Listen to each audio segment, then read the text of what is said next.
नमो नमः। मम नाम समरंजन पंडा। अहम केंद्रीय संस्कृत विश्वविद्यालय श्री सदाशिव परिसरे शिक्षाशास्त्री प्रथमवर्षे अध्ययनरतः। अधुना अस्माकं चर्चितविषयः संस्कृतभाषावैज्ञानिकस्वरूपम्, ऐतिहासिकमहत्त्वं, सांस्कृतिकमहत्त्वं च। सम उपसर्गपूर्वकं कृञ् धातोः तप्रत्यये कृते सति सुडागमे प्राक् संस्कृति इति शब्दः निष्पन्नो भवति।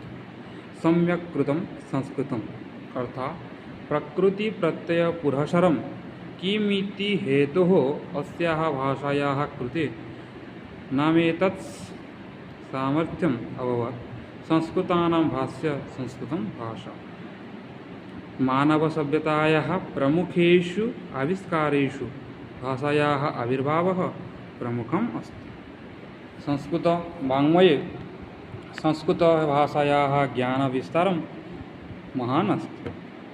वर्णनात्मकम्, ऐतिहासिकात्मकं, तुलनात्मकम् अध्ययनानां माध्यमेन भाषायाः प्रकृतिः, विकासम्, उत्थस्य संरचनायां च एतेषां समेषां विषयाणां समाधानं सैद्धान्तिकनिर्धारणमेव भाषाविज्ञानम् अर्थात् भाषाविज्ञानं भाषायाः उत्पत्तेः, अस्या तस्य संरचनायाः विकासं, भाषाविज्ञानं भाषायाः उत्पत्तेः, तस्याः संरचनायाः विकासं, तस्याः प्राधान्यं च अध्ययनं क्रियते। संस्कृतभाषायाः भाषाविज्ञानं वर्गीकरणं संस्कृतभाषायाः वैज्ञानिक अध्ययनमेव भाषाविज्ञानम् इति अभिधीयते। संस्कृतस्य भाषावैज्ञानिकस्वरूपं पञ्चविधम्। प्रथमम् ऐतिहासिकभाषाविज्ञानं, द्वितीयं प्रायोगिकभाषाविज्ञानं, तृतीयं संरचनात्मकभाषाविज्ञानं, चतुर्थं वर्णनात्मकभाषाविज्ञानं, पञ्चमं तुलनात्मकं भाषाविज्ञानं।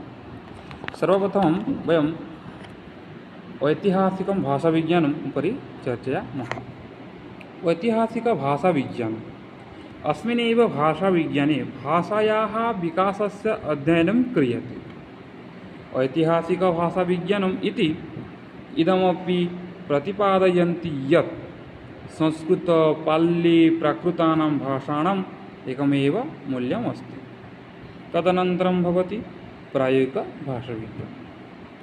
अन्यस्याः भाषायाः शिक्षा केन प्रकारेण प्रदेया, अनुवादः केन प्रकारेण करणीयः, उच्चारणस्य दोषः केन प्रकारेण अपाकरणीयः इत्यादीनां प्रभृतीनां विषयाणां विचारः अपि क्रियते। संरचनात्मकं भाषाविज्ञानं भाषायाः प्रयुक्तानां सर्वेषां तत्त्वानां पारस्परिकविशिष्टे सन्दर्भे अध्ययनं क्रियते। तदनन्तरं भवति एवं चतुर्थतमं विज्ञानं भवति वर्णनात्मकं भाषाविज्ञानम्। एतत् भाषाविज्ञानं वर्णनात्मकं विश्लेषणात्मकम् अध्ययनं च क्रियते। भाषा वर्णनात्मकम् अध्ययनं भाषाविज्ञानं क्रियते। तदनन्तरम् एवं अन्तिमं भाषाविज्ञानं भवति तुलनात्मकं भाषाविज्ञानम्। एकाधिकानां भाषाणां तुलनात्मकम् अध्ययनं विभिन्नान् कालानाश्रित्य क्रियते।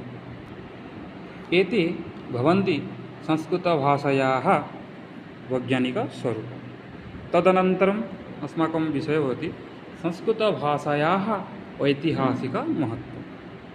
सम्पूर्णलोकस्य प्राचीनतमभाषा संस्कृतभाषा। एषा भाषा सृष्टिकर्तुः ब्रह्मणः मुखात् भुवम् आगता। अनादिः निश्चिता नित्या वाक्सृष्टा स्वयंभुवा। आदौ वेदमयी दिव्या यत सर्वप्रभूतया। संस्कृतसाहित्य इतिहासे वैदिकवाङ्मय, वैदिकसंस्कृतं, लोकसंस्कृतम् इति भागद्वयम् उपलभ्यते। वैदिकसाहित्येषु संस्कृतस्य प्राचीनतमं स्वरूपं वर्णितं भवति। संस्कृतस्य लौकिकस्वरूपं पाणिनीयव्याकरणस्य नियमानुसारं प्रचलितं। धर्मार्थकाममोक्षाणाम् उपदेशसमन्वितं पूर्ववृत्तं कथायुक्तम् इतिहासं प्रचक्ष्यते।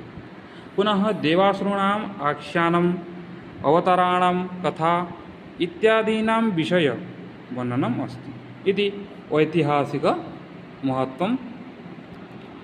तदनन्तरं भवति सांस्कृतिकमहत्त्वं। भारतस्य प्रतिष्ठे द्वे संस्कृतं संस्कृतिस्तथा संस्कृतिमूलं संस्कृतं साहित्यं संस्कृतिकत्वम् अस्ति। एषा संस्कृतिः न केवलं भारतदेशस्य अपि तु समग्रविश्वस्य मुकुटायमानम् अस्ति। संस्कृतं भारतीयसंस्कृतेः आत्मा अस्ति। बालकस्य जन्मनात् आरभ्य मृत्युपर्यन्तं भाषायाः अत्यावश्यकं भवति। भाषा अस्माकं व्यवहारस्य परिवर्तने, अस्माकं सम्प्रेषणस्य आदानप्रदाने, अस्माकं भावस्य आदानप्रदाने मुख्यभूमिकां ग्रहणं कुर्वन्ति। अस्माकं देशस्य विचाराः, वेशभूषा, कार्याणि, आचार अस्माकं संस्कृतम् अन्तर्भूते भवति। संस्कृते सह संस्कृतिसम्बन्धः आदि विच्छिन्नः भवति। अतः एव संस्कृतिः संस्कृतं ग्रन्थेषु एव दरीदृश्यते। सभ्यता संस्कृतिश्च संस्कृतग्रन्थेषु एव दरीदृश्यते। अत एव उक्तं संस्कृतेन मुखं संस्कृतेन समुत्पन्नं संस्कृतिः भारतं भारतमुच्यते। संस्कृतेन विना देशः केवलं चण्डीमुच्यते। सर्वेभ्यो नमो नमः। इति अस्माकं विषयः समाप्तं भवति। पुनर्मिलामः। नमो नमः।